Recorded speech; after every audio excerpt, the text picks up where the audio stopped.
Tucídides nos presenta en líneas generales la esencia de su método y lo hace como parte de una diatriba contra aquellos que se conforman con una investigación somera de los asuntos, así como aquellos otros que se placen más en una historia que cautiva al auditorio que en una que lo instruya, dando a estos últimos un nombre: logógrafos.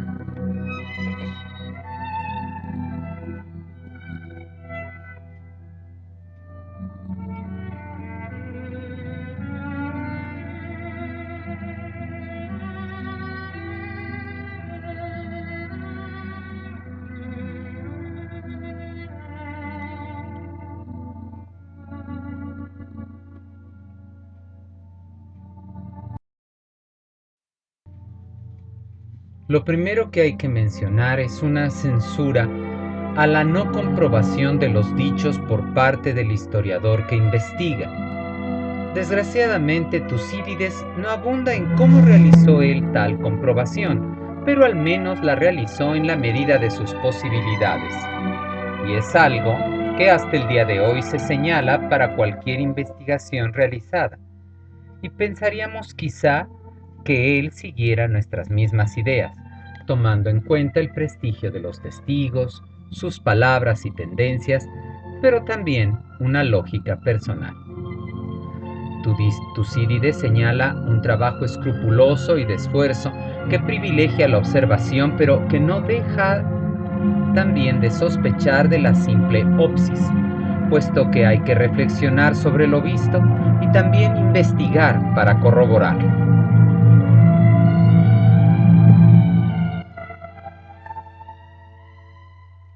De tal suerte, esta historia resultaría útil para aquellos que buscan algo más que un simple entretenimiento, aquellos que desean alcanzar la verdad, aunque no lo diga de manera absoluta. Esa claridad de pensamiento no se aleja mucho de un concepto que ya abandonaba la idea de un simple recuerdo, la aletheia, sino que la dignidad de ese recuerdo es antepuesta y exaltada, considerada como eterna. En tal sentido, su historia aspira al establecimiento de leyes universales, puesto que la naturaleza humana, anthropinon, es la misma. Por ello puede trascender hacia lo intemporal y hacer de su historia un método de auscultación del pasado para vislumbrar el futuro en todos los aspectos, si bien principalmente en el político. Parte importante del método tucididio lo es el empleo de discursos. El autor, aunque nunca lo reconozca, quizá imbuido por su tiempo de discursos retóricos y teatrales, aprovechó la fuerza dramática de este recurso para dar vivacidad a su historia, sabiendo que estos solían proceder a la acción y que ahora él podía emplear para preparar los sucesos venideros. A pesar de la posible influencia, los discursos tucididios se apartan de la retórica de su tiempo, de esos lugares comunes y frases hechas. De ahí que tópicos esperados como el valor de Atenas, las hazañas de los antepasados o la hegemonía ática sean utilizados con suma discreción. Para Orwin, Tucídides no embellece su texto con los discursos, sino que es un recurso más para mejorar la comprensión de la historia por parte de su lector.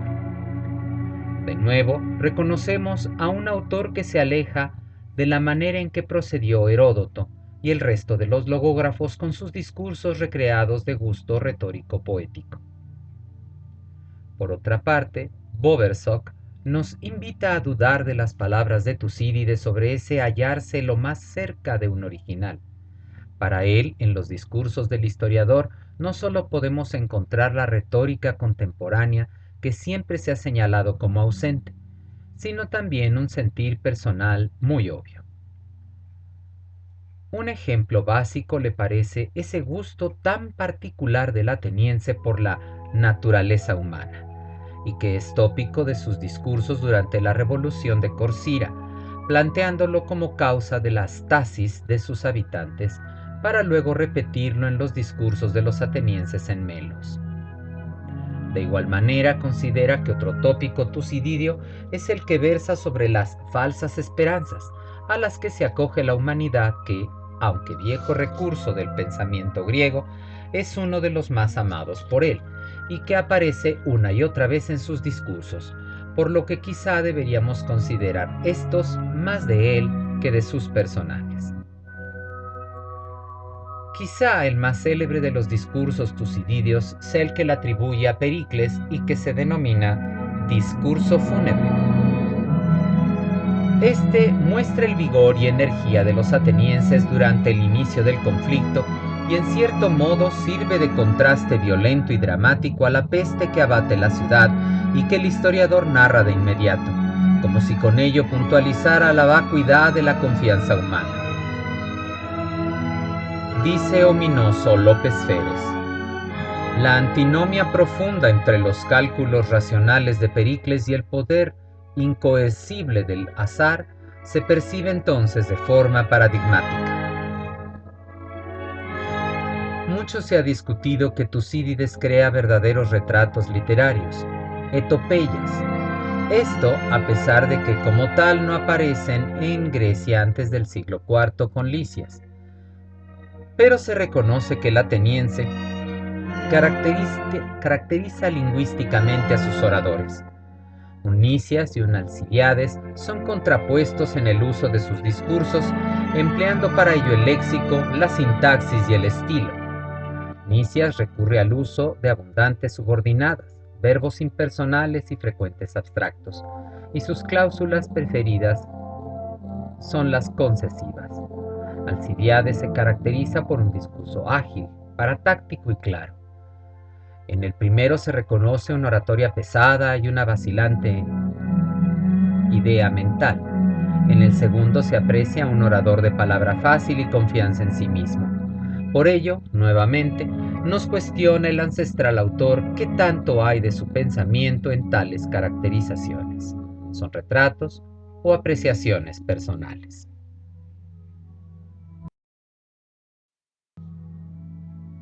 La historia teocéntrica y ética de Heródoto desaparece por esta visión atea y racionalista de Tucídides, discípulo de Anaxágoras y Antifonte.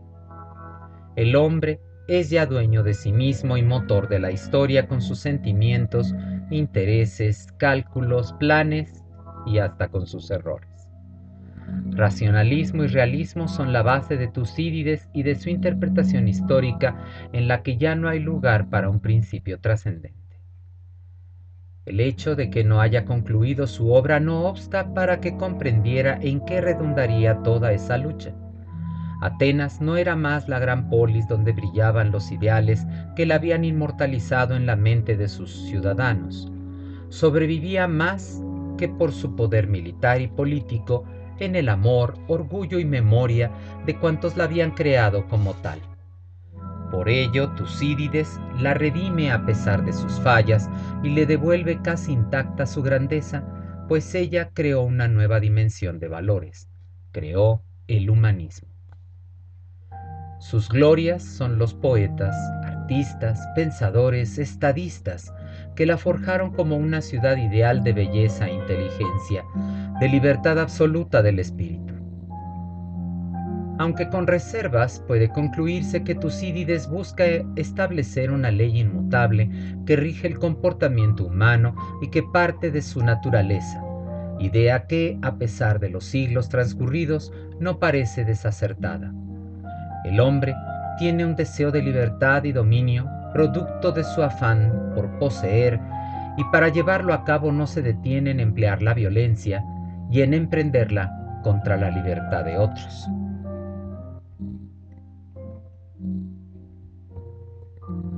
La esperanza y el amor en todo momento, uno conduciendo, otra siguiendo, y uno reflexionando el plan, otra suponiendo el beneplácito de la fortuna. Mucho dañan, y siendo invisibles son peores que las cosas terribles que vemos. Y nada menos que la fortuna junto con ellos contribuye a la excitación, puesto que se presenta sorpresivamente cuando aparece, e impulsa a alguno a arriesgarse desde lo más inferior, y no menos a las ciudades, por cuanto acerca de los mayores intereses, la libertad y el dominio de otros, y con todos, cada uno irreflexivamente consideró que él mismo era lo más excelso.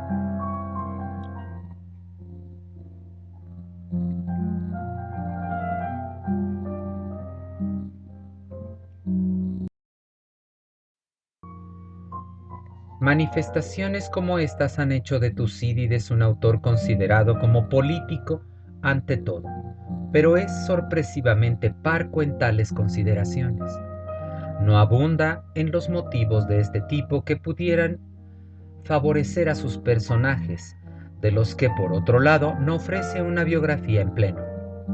A muy pocos del calificativo de agathos, bueno, y ninguno de ellos tiene una suerte envidiable hasta el final. Caso destacable es el de Pericles. El estadista representa esa forma de gobierno democrático, la cual se basaba en su persona excepcional. Por ello, con él murió y nunca volvió a recuperarse. Todos sus sucesores le eran inferiores, como inferior fue su gobierno y terminó en la tiranía despótica que incluso Esparta desdeñaba. Ese sería el caso de Cleón, el hijo del curtidor, que alcanzó los más altos puestos en la democracia del siglo IV y a quien, como ya señalaba Dover, es uno de los pocos personajes que son antipáticos al historiador y le basta seleccionar unos cuantos datos dispuestos de forma conveniente para que el lector le otorgue su antipatía, y todo ello sin necesidad de mentir. Hijo de la sofística, para Tucídides y su Pericles, prototipo del hombre, no hay lugar para la divinidad. Es aquel el centro de la existencia y suyo es el éxito o el fracaso, fuente de grandeza y norma ética. La deidad, si nos atrevemos a darle ese nombre, no es más que la fortuna, Tige, el azar crudo que lo mismo eleva que domeña, y que no obstante el hombre puede enfrentar y sobrepujar al punto de conseguir triunfos maravillosos. Si vale la pena vivir es porque el hombre puede construir su propia perfección. Es esta la lección más estremecedora de Tucídides y de sus contemporáneos, que nos muestra una generación al límite, afanada en la racionalidad y totalmente antropocéntrica, generación perdida en su ateísmo, y por ello a esta edad clásica le sucederá el místico helenismo.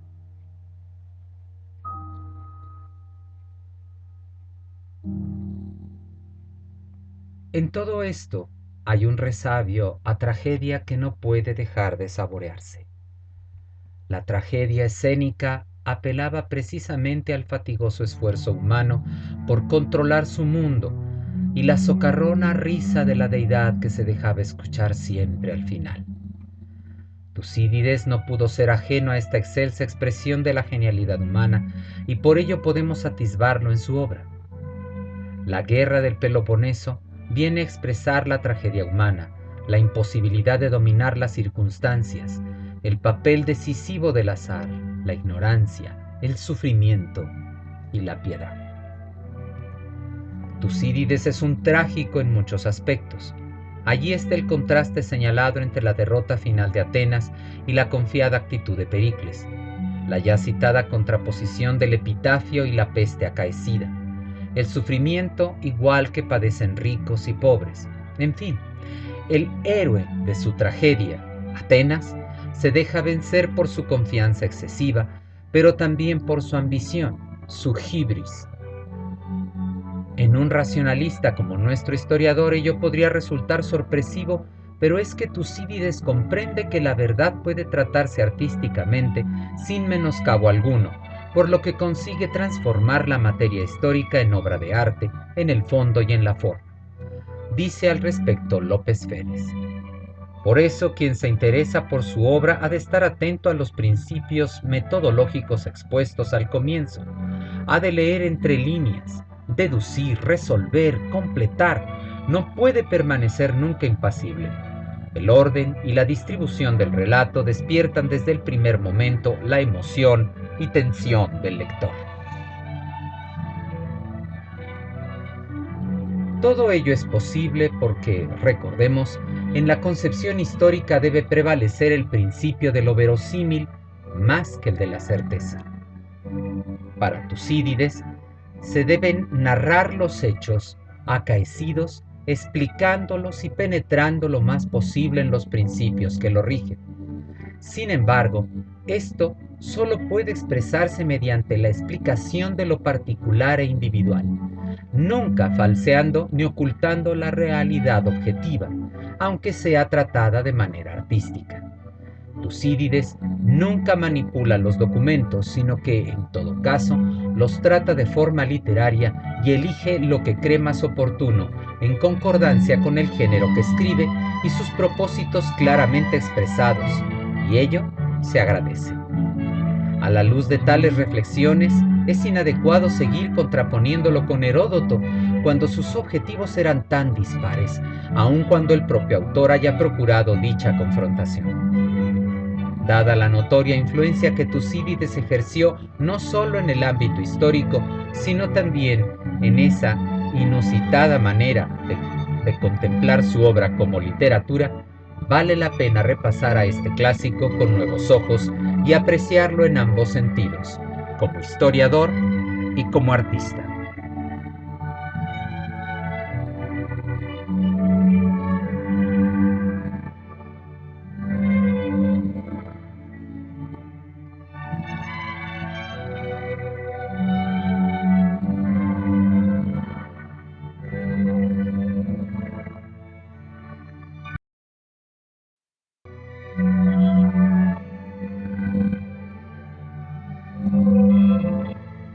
Durante el siglo V y hasta muy entrado el siglo IV, por el triunfo de Atenas y su política expansionista, se reconocerá un fenómeno de interés en la ciudad por parte de sus propios miembros, a los que se conoce con el nombre genérico de atidógrafos. Pues su interés principal es el Ática, antes obviamente de las reformas solonianas. Las costumbres e instituciones, el ritual y las prácticas religiosas son todas ellas estudiadas con el fin de explicar la pervivencia y trascendencia de los atenienses hasta su propia época.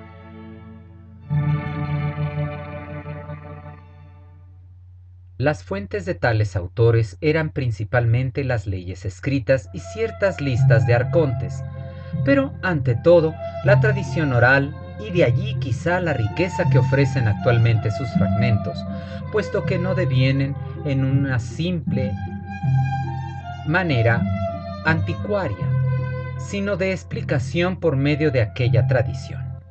Con todo, el método de análisis es meramente etiológico, redundando en que la mayoría de tales instituciones o prácticas religiosas son producto de un acontecimiento concreto. Podemos reconocer su gusto por la topografía y los personajes literarios de la historia de su país, cuando más un impulso por analizar los orígenes de las instituciones democráticas. El estilo de los atidógrafos es simple, característico por otro lado de la historiografía local. Contemporáneo de Heródoto, aunque al parecer más joven, fue Helánico de Lesbos, quizá propiamente de Mitilene. Su fecha de nacimiento es muy discutida y se sitúa cerca de la batalla de Salamina en el 481, pero es un dato poco fiable. La historiadora Pánfila de Sición nos cuenta que tenía 65 años cuando inició la guerra peloponesia, por lo que debía haber nacido en el 496 aproximadamente. Sobre su fecha de muerte hay iguales discrepancias, por una alusión en un escolio al combate llevado a cabo cerca de las islas de Arginusas. Se ha calculado que vivía en el 406 y seguía escribiendo, pero es tan vaga la referencia que se ha pensado que no es fidedigno el dato, por lo que se calcula mejor a partir de una anotación de Tucídides que en el 411 ya hubiera muerto. Para alguno es el más importante de los logógrafos del siglo V a.C. Aún con ello, solo se conserva fragmentario y la mayoría de sus textos proceden de Heródoto. Es casi seguro que mucha de la documentación empleada por Helánico haya sido recopilada in situ, pero no es fácil determinar cuánta procedería de sus viajes, mismos que, por otro lado, realizaba más con el afán de impartir conferencias que de instruirse. Por esos mismos fragmentos puede constatarse las diferencias con Heródoto tanto en método cronológico como en las tradiciones que recoge de tipo más arcaico que las del Arcaniense. Se mencionan 24 títulos distintos para sus obras. Cabe dividirlas en mitográficas, de historia regional y de historia, y cronología locales. Pero los límites de tales divisiones son más que difíciles de establecer en los fragmentos conservados y no hay por qué descartar que una misma pieza puede citarse en la antigüedad con diversos nombres. Tampoco puede determinarse una cronología exacta entre sus piezas. Lo más discernir que obras como Sacerdotisas de Hera, Vencedores de los Juegos Cárneos y Átide, una historia del Ática, obra que sirvió de inspiración y base para muchos atidógrafos posteriores, incluidos los del siglo IV y III, sean de las últimas que redactó el historiador. Se ha especulado que su ópera muestra las características de amplitud y fragmentación, adecuada sobre todo para la recitación pública tan particular de los tiempos arcaico y protoclásico, por lo que diferían de las crónicas locales atestiguadas de otros autores. Su contribución mayor es su intento por establecer una ordenación genealógica global de las tradiciones legendarias, aunque llevando por ello recurrió en ocasiones a soluciones fáciles como la duplicación de héroes o la vinculación de tradiciones legendarias griegas y orientales.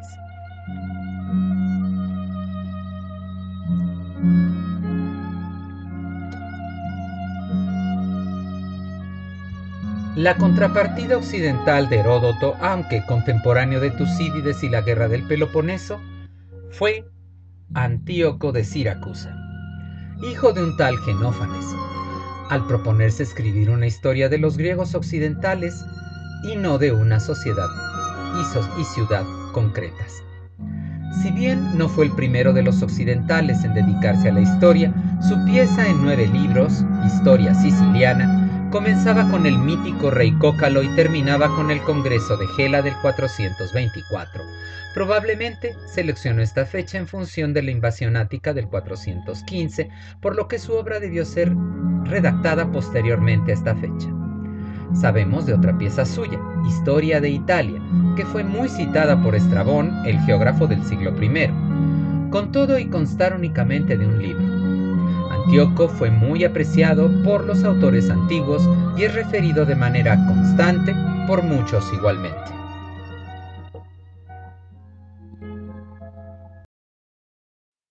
Ahora bien, uno de los temas centrales de la historiografía del siglo V fue la actitud con respecto al mito.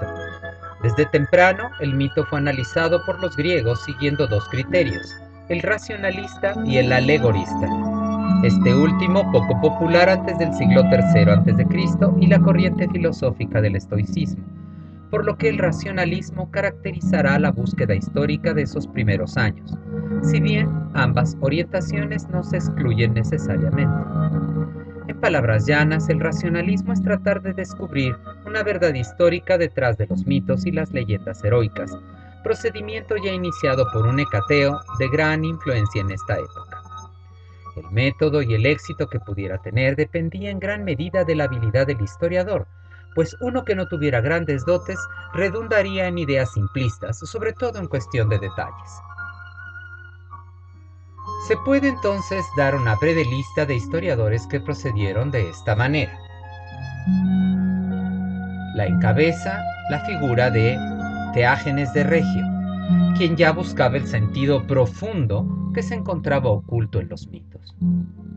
Continuaría Etesímbroto de Tasos con sus obras sobre Homero, aun cuando no hay testimonios reales de que haya manejado una interpretación alegórica sobre la Edo. Anaximandro el Joven procedía de Mileto y debió vivir ya en el siglo IV a.C. Escribió Explicación de los símbolos pitagóricos, de la que lamentablemente solo tenemos el título. Fue posiblemente el iniciador de tal literatura interpretativa y que se aunaría con el gusto alegórico que se descubre en los restos de su Herología. Simónides el joven, nieto del famoso poeta homónimo y también natural de Zeus, fue autor de una genealogía y de un escrito titulado Sobre invenciones, ambos en 3 libros. Se cierra el breve catálogo con Herodoro de Heraclea, ciudad del Ponto, quien fue autor de una obra muy amplia sobre Heracles y otra sobre los argonautas y los pelópidas, donde combinaba ambas tendencias interpretativas que he referido. Los viajes de estos personajes dieron a Herodoro la oportunidad de presentar diversos materiales geográficos y etnográficos. Se especula que estas piezas sirvieron después a los filósofos a quienes cuadraba bien esta interpretación racionalista e histórica de la antigua mitología de un personaje tan afamado como Heracles, que encontramos en más de una anécdota filosófica, así como las burlas que de ello hicieron también los cómicos.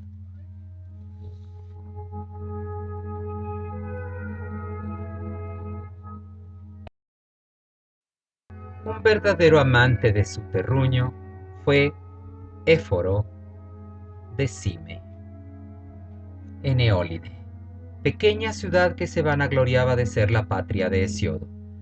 Dicho que el historiador aseguraba como parte de las muchas noticias que sobre su ciudad señalaban, y cuyas apariciones no siempre se justifican más allá de un sentir patriótico. La tradición lo hacía discípulo del célebre Isócrates y contemporáneo del también historiador Teopompo, y aunque nada tendría de raro que aquel haya sido su maestro, no resulta fácil reconocer una influencia de él en Éforo.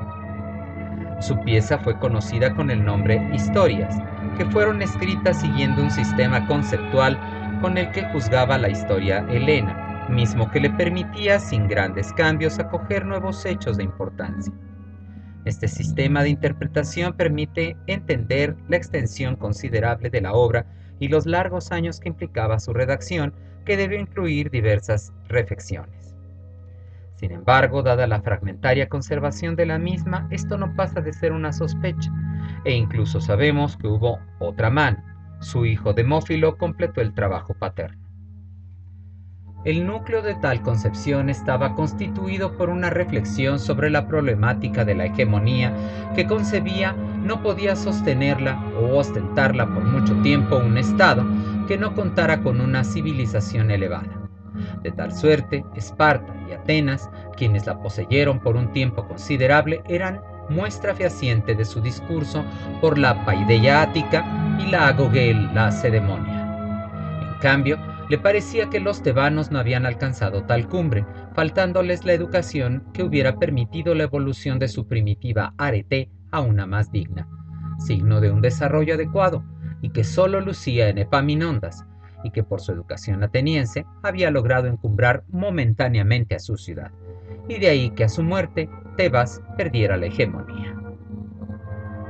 Aunque no sabemos muy bien cómo integró su magna pieza, es probable que Éforo haya procedido por áreas geográficas, narrando por separado los hechos persas de los griegos o los sicilianos de la Magna Grecia, y en cierto punto también los macedonios.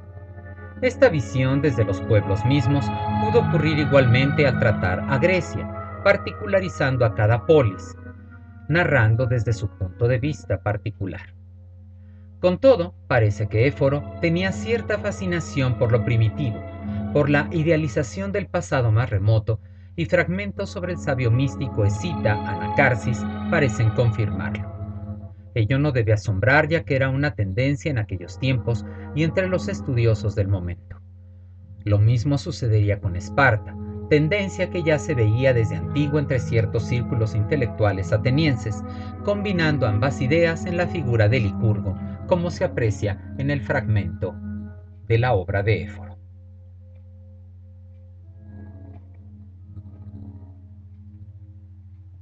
Parece haber sido un interés manifiesto del autor la revisión de las instituciones sociales, evitando las referencias mitológicas, tendencia que hemos visto se hallaba en boga, pero que el historiador racionalizaba, como de hecho también era tendencia en la época. de Teopompo de Cime, nacido en el 380 a.C. aproximadamente, sabemos que pertenecía a una familia conservadora de Quíos, isla de donde se vio exiliado junto con su padre, Damasístrato. Esto a causa de sus tendencias proespartanas cuando las discordias políticas entre Tebas, Atenas y Esparta durante el primer tercio del siglo IV. La familia se refugió en Atenas, donde Teopompo y su hermano Cáucalo estudiaron en la famosa escuela de retórica de Isócrates, y donde ambos se desempeñaron con honores. Fue condiscípulo del también historiador Éforo, y según nos cuenta Cicerón, el mismo Isócrates afirmaba de sus pupilos que el primero necesitaba el freno y el segundo la espuela, calificando al propio Teopompo de impetuosísimo ingenio. A pesar de que escribió algunas piezas oratorias de corte epidíctico como elogios de ciudades e individuos, sus dotes retóricas las enfocó a la historia. Su hermano sí hubo de dedicarse a la carrera oratoria y alcanzó fama por ello. No obstante, consta que en alguna ocasión, en Halicarnaso y bajo la competencia establecida por la tirana Artemisa, Teopompo se enfrentó con el famoso orador Náucrates y contra su propio maestro Isócrates, y los venció a ambos alcanzando la victoria. La retórica también le permitió ganarse la vida al dedicarse a maestro y logógrafo. La riqueza que tales actividades le proporcionaron permitieron viajes de los que hace ostentación en sus obras. Hacia el año 333, ya bajo el reinado de Alejandro Magno, este exhortó a los quiotas a restaurar al historiador en su isla natal, y la protección del monarca lo cobijó para su regreso del exilio, poco después de la muerte de su padre. Su capacidad oratoria ganó para Teopompo un lugar en la comunidad natal, pero su carácter explosivo y su partidismo espartano le consiguió pronto una serie de enemigos, entre los que destacaba su antiguo compañero de escuela y rétor, Teócrito. Mas, mientras duró la protección del Magno y después la de los Diádocos, Teopompo pudo sortear las dificultades, pero fue nuevamente exiliado finalmente y hubo de refugiarse en el Egipto tolemaico, donde el rey no estaba muy convencido de amparar a un personaje tan problemático, y ello aunque el historiador ya era de avanzada edad, entre 75 y 80 años.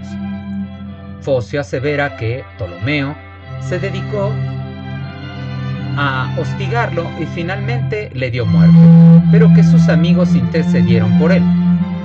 El final del historiador, aunque envuelto en el misterio, no parece haberse retrasado mucho más, ocurriendo hacia el 304, quizá a solo uno de su arribo a Egipto. Aunque calificado por muchos investigadores modernos como reaccionario, parece que no es un título que se adapte verdaderamente a su sentir, ya que no responde únicamente a su aversión a las tendencias democráticas atenienses de su tiempo, y que su isla, como aliada de la ciudad ática, seguía, sino a un verdadero rechazo al concepto democrático, si bien no comparte tampoco las tendencias oligárquicas o gusta de las tiranías. Incluso no parece tampoco que admirar el sistema espartano, salvo quizá una predilección por Lisandro, simpatía que quizás se extendiera a la política de este personaje. Es posible que la admiración de tales virtudes fueran las que también reconociera Teopompo en Filipo de Macedonia, y que se centraba en la sólida unidad que las potencias griegas debieran tener contra el imperio persa. Ahora bien, la admiración que el historiador tiene del espartano se reconoce igualmente en que no le merece el menor reproche, algo que no puede decirse de Filipo, a quien respeta como hombre de estado pero critica acremente en su vida personal.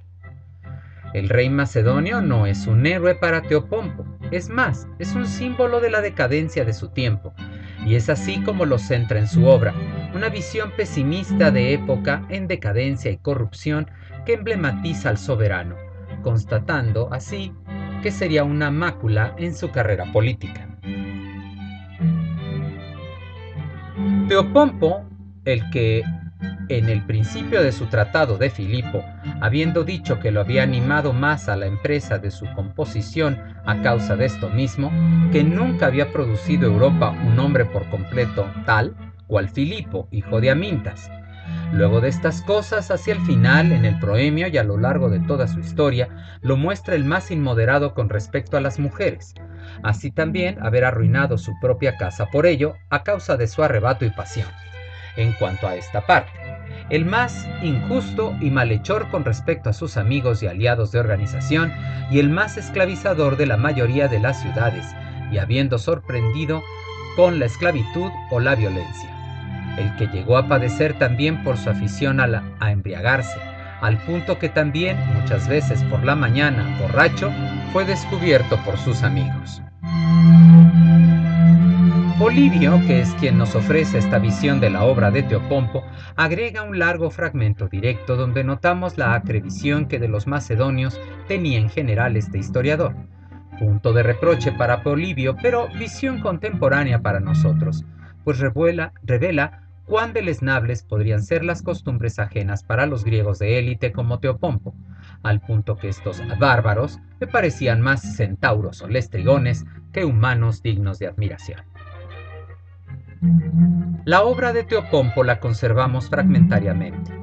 Sabemos que escribió un epítome de las historias de Heródoto, una diatriba contra Platón, un tratado sobre la piedad, acerca de la piedad, diversos discursos y sus famosas piezas históricas, Historia de los Helenos, en 11 libros, y Filípicas o Tratados de Filipo, en 58 libros.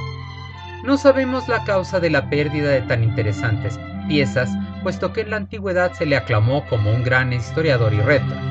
Incluso se ha sospechado que fuera el precursor de la biografía antigua, ya que pareciera que en su pieza sobre Filipo abandonó el estilo y estructura habitual de la continuación histórica que había emprendido en las historias, al seguir con la exposición de los hechos contemporáneos al estilo Tucididio y organizar el texto histórico en torno a la figura única del monarca macedonio, sino que también se enfrascó en el estudio de la personalidad de este y con ello abrió el camino a las biografías helenísticas, y ello sin contar que hubiera emprendido algo semejante en las numerosas digresiones que sobre diversos personajes realizó, anticipando así el interés tipológico posterior.